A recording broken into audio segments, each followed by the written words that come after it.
یەکەمین پێشەنگای نێودەوڵەتی کەرەستەی بیناسازیە لە سلێمانی بە بەشداری زیاتر لە 120 کۆمپانیا دەستی بەکارەکانی کرد. هەر کۆمپانیا و بەرهەمی جیاوازی خۆی لە کەرەستەی بیناسازیدا خستە ڕوو. بەشدارین بە مەوادێکی زۆر جیاواز، ئەو مەوادەیە کە بریتە لە مەوادی مۆمنتەم F50 ئەم مەوادە ئەزلی گەرما و سەرمایە، ئەزلی سەوتە، ئەزلی ئاگرە، ئەزلی تەڕەشوعە. گرنگیەکی زۆری هەیە بۆ بەرەو پێشچوونی هەموو مەوادێکی بیناسازی لە هەموو ڕۆیەکەوە، لە ڕووی معماریەوە، لە ڕووی هەندەسیەوە. وتەبێژی وەبەرهێنەرانی کوردستان دەڵێت سلێمانی لە کەرەستەی بیناسازی هێندە پێشکەوتووە کە لە ئێستادا لە هەیکەلی هیچ بینایەکدا کەرەستەی وڵاتانی دیکە بەکار نایەت و لە 32 کەرەستەی نێو کارگەکانی عێراق و بەشێک لە وڵاتانیش لە سلێمانیەوە بەرهەم هاتووە و بۆیان نێردراوە.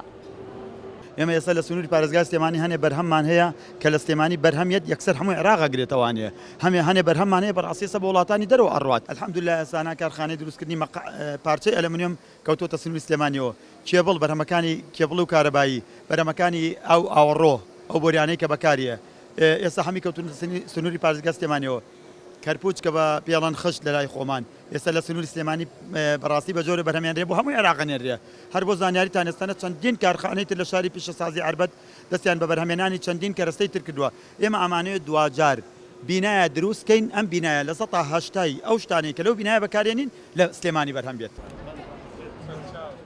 لای خۆشیەوە پارێزگاری سلێمانی ڕایگەیاند سلێمانی گەورەترین شوێنی دابینکردنی پێداویستی هەرێمی کوردستان و ناوەڕاست و باشووری عێراقە لە بواری بیناسازی. ئەم شارە دەستێکی کرێکاری باشی تایە، گەورەترین شوێنی دابینکردنی پێداویستیەکانی هەرێمی کوردستان و ناوەڕاست و باشووری عێراقە بە تایبەتی لە بابەتەکانی بیناسازیەکە ئەم پێشانگایە پسپۆڕیەکەی بۆ خۆی دیاری کردووە. لە سلێمانی کارگەیەکی زۆر هەن کە ئەتوانن ئەو بەرهەمانە لە بەکواڵیتێکی زۆر باش بۆ پێداویستی هەموو عێراق و ناوچەکە دابین بکەن. لە هەمووی گرنگتر سەرچاوی کەرەستەی خاوە بۆ هەموو ئەو بەرهەمانی بەرهەمەهێنرێن.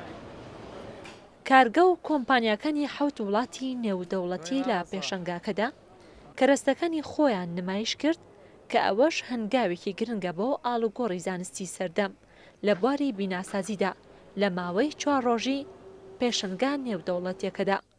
ڕێزان محەممەد، کورسات نیوز، سلێمانی.